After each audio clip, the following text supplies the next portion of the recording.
நிஷாஸ் கிச்சனுக்கு வந்திருக்க அனைவருக்கும் என்னுடைய வணக்கம். இன்னைக்கு என்னோட கிச்சனில் மஷ்ரூம் கிரேவி செய்கிறது எப்படிங்கிறத பார்க்க போகிறோம். ரொம்ப சிம்பிளான அதே சமயம் ரொம்ப டேஸ்டியான டிஷ்ஷாக இது இருக்கும். குழந்தைங்கள்லேருந்து பெரியவங்க வரைக்கும் எல்லாருக்குமே பிடிச்ச ஒரு டிஷ் தான் இது. ஸோ வாங்க எப்படி செய்யலாங்கிறத பார்க்கலாம். இதுக்கு தேவையான இன்க்ரீடியன்ட்ஸ் என்னென்ன அப்படிங்கிறத இப்போ நம்ம பார்க்கலாம்.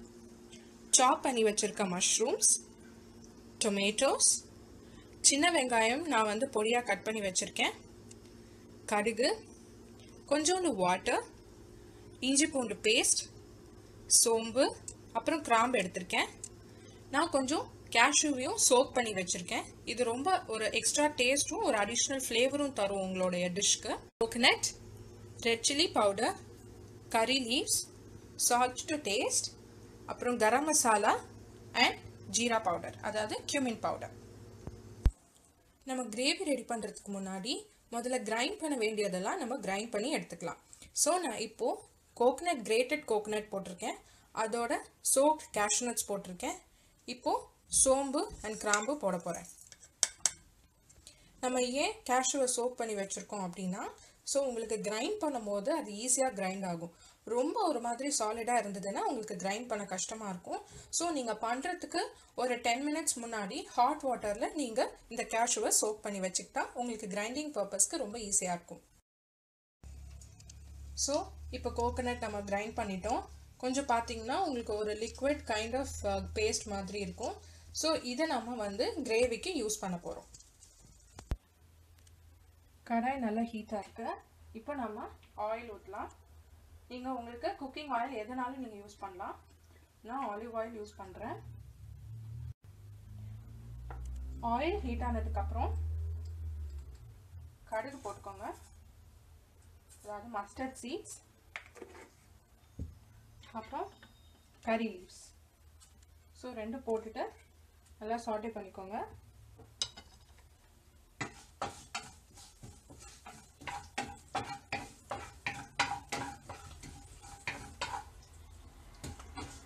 மீடியம் ஃப்ளேமில் வைக்கிறது பெஸ்ட்.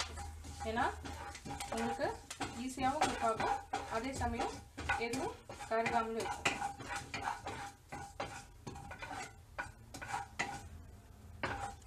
ஸோ கடுகு நல்லா வெடிக்குது. இந்த டைமில் நம்ம சாப் பண்ணி வச்சுருக்க ஸ்மால் ஆனியன்ஸ் போட்டுக்கலாம். உங்கள் வீட்டில் ஸ்மால் ஆனியன்ஸ் இல்லை அப்படிங்கிற பட்சத்தில் நீங்கள் நார்மல் பெரிய வெங்காயம் கூட யூஸ் பண்ணிக்கலாம். Any onion is fine. Onion ஸ்கூஸ் ஆகிறதுக்கு ஒரு ஈஸியான மெத்தட் சொல்கிறேன். லைட்டாக நீங்கள் சால்ட் ஆட் பண்ணிக்கிட்டீங்க அப்படின்னா உங்கள் ஆனியன் சீக்கிரமாக ஆகிடும். ஆனியன்ஸ் நல்லா சுருண்டு வந்துடுச்சு. ஸோ இந்த டயத்தில் நம்மளுடைய ஜிஞ்சர் கார்லிக் பேஸ்ட்டை ஆட் பண்ணிக்கலாம். ஸோ கொஞ்சம் ஜிஞ்சர் பேஸ்ட், கொஞ்சம் கார்லிக் பேஸ்ட் நம்ம ஆட் பண்ணிக்க போகிறோம். ஸோ இது தனித்தனியாக இருக்கிறதுனால ரெண்டு ஈக்குவல் குவான்டிட்டியாக ஆட் பண்ணிக்கோங்க.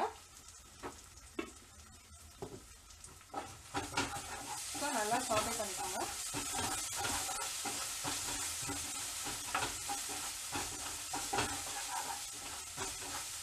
இது நீங்கள் ரொம்ப வதக்கணும்னு அவசியம் கிடையாது. ஜஸ்ட் ஒன் டைம் சாட்டே பண்ணால் போதும். இப்போ நம்மளுடைய டொமேட்டோஸ் ஆட் பண்ணுறோம்.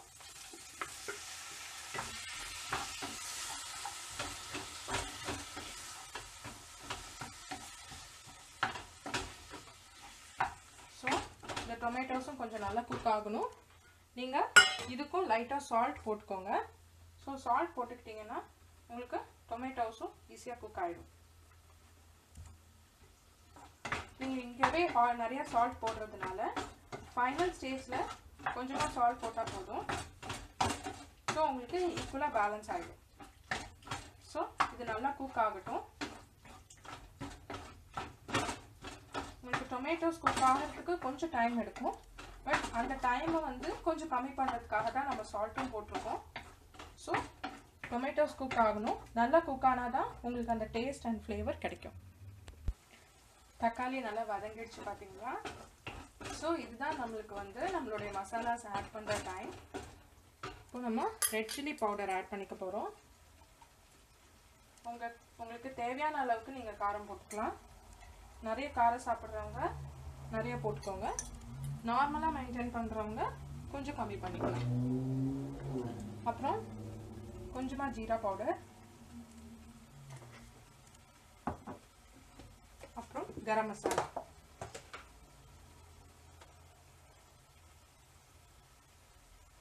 ஸோ கரம் மசாலா உங்களுக்கு வந்து நல்ல ஒரு டெக்ஸ்சரும் ஒரு நல்ல ஸ்மெல்லும் கொடுக்கும்.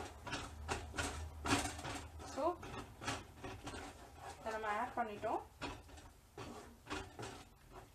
நெக்ஸ்ட் நம்ம கட் பண்ணி வச்சிருக்க மஷ்ரூம்ஸ் ஆட் பண்ண போகிறோம்.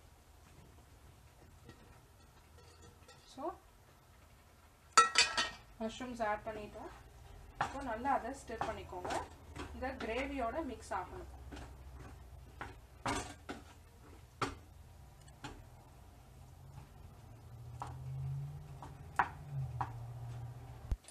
மஷ்ரூமை நல்லா கிளறிட்டு அந்த கிரேவி எல்லாமே வந்து மஷ்ரூம்ஸில் ஸ்ப்ரெட் ஆகிற மாதிரி நல்லா கிளறணும். ஸோ நல்லா கிளறிட்டு லைட்டாக நீங்கள் வாட்டர் ஆட் பண்ணிக்கோங்க. ஸோ நல்லா கொஞ்சம் வாட்டர் ஆட் பண்ணிட்டு நல்லா ஸ்டிர் பண்ணிவிட்டு இதை வந்து மூடிடுங்க. இப்போ தான் வந்து உங்களுக்கு அந்த மஷ்ரூம்ஸ் குக் ஆகும். ஸோ மஷ்ரூம்ஸ் குக் ஆனால் தான் உங்களுக்கு அந்த கிரேவியோட டெக்ஸ்சரும் அந்த கிரேவியோட டேஸ்ட்டும் வரும்.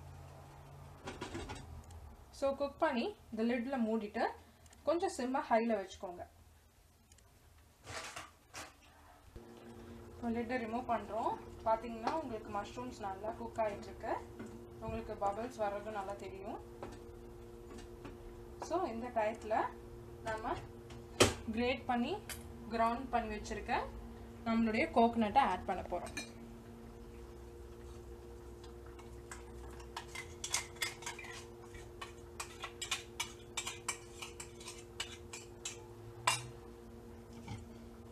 ஸோ வேஸ்ட் பண்ணாமல் நம்ம எல்லாத்தையுமே ஆட் பண்ணலாம். கொஞ்சோண்டு வாட்டர் ஊற்றிக்கிட்டிங்கன்னா எதுவுமே வேஸ்ட் ஆகாது. ஸோ உங்களுக்கு ஒரு டெக்ஸ்சர் வரும். பார்க்கவே ரொம்ப அழகாக இருக்கு இல்லையா?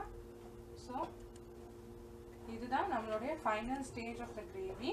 நம்ம ஆட் பண்ண வேண்டியதெல்லாம் பண்ணியாச்சு. லாஸ்ட்டாக ஒன்று மட்டும்தான் மிஸ் ஆகுது. அதுவும் பார்த்தீங்கன்னா சால்ட். நம்ம ஏற்கனவே சால்ட் ஆட் பண்ணியிருக்கிறதுனால கொஞ்சமாக சால்ட் போட்டால் போதும். ஏன்னா ரொம்ப சால்ட் போட வேண்டாம். ஸோ இதை நல்லா ஒரு தடவை கலந்துட்டு நம்ம மறுபடியும் லிட்டை மூடி வச்சிடலாம். ஸோ குக் ஆகிறதுக்கு கொஞ்சம் டைம் கொடுக்கணும். கேஸை வந்து கொஞ்சம் ஹையில் வச்சுருங்க. ஸோ நான் இப்போ லிட்டு ஓப்பன் பண்ணி கிரேவி எப்படி இருக்குன்னு பார்க்க போகிறேன். ஸோ பார்த்தீங்களா உங்களுக்கு கிரேவி ரொம்ப அழகாக வந்திருக்கு. நம்ம போட்ட இன்க்ரீடியன்ட்ஸ் எல்லாமே நல்லா குக் ஆகிருக்கு. நல்லா குக் ஆகிட்டு அந்த ட்ரை ஸ்மெல் போயிட்டு கேஷ்யூ அண்ட் கோகோனட்டோட ஒரு குட் ஸ்மெல் வருது. ஸோ நம்மளோட மஷ்ரூம் கிரேவி ரெடி ஆகிடுச்சு. ஸோ இது ரொம்பவே சிம்பிளான ரொம்ப டேஸ்டியான டிஷ். நான் ஏற்கனவே சொன்ன மாதிரி இதை வந்து நம்மளுக்கு எதோடனாலும் வச்சு சாப்பிடலாம். லைக் ரைஸோட, அதுக்கப்புறம் சப்பாத்தி, ரோட்டி, பராட்டா, ஃபுல்கா, தோசை எது கூடனாலும் நீங்கள் வந்து ஒரு சைட் டிஷ்ஷாக யூஸ் பண்ணிக்கலாம். இது வந்து ஒரு 10 மினிட்ஸ் தான் மேக்ஸிமம் எடுத்துக்கும் நீங்கள் இதை ரெடி பண்ணுறதுக்கு. ஸோ உங்ககிட்ட எல்லா இன்க்ரீடியன்ஸும் இருக்குது அப்படின்னா இதை ஈஸியாக நீங்கள் ரெடி பண்ணிடலாம் வீட்லேயே.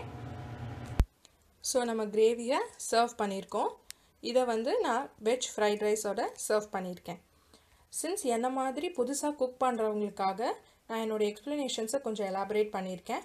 உங்களுடைய கமெண்ட்ஸ் அண்ட் ஃபீட்பேக்ஸ் எனக்கு ரொம்ப பெரிய மோட்டிவேஷன். ஸோ அதை போஸ்ட் பண்ண மறந்துடாதீங்க. Thanks for visiting my kitchen.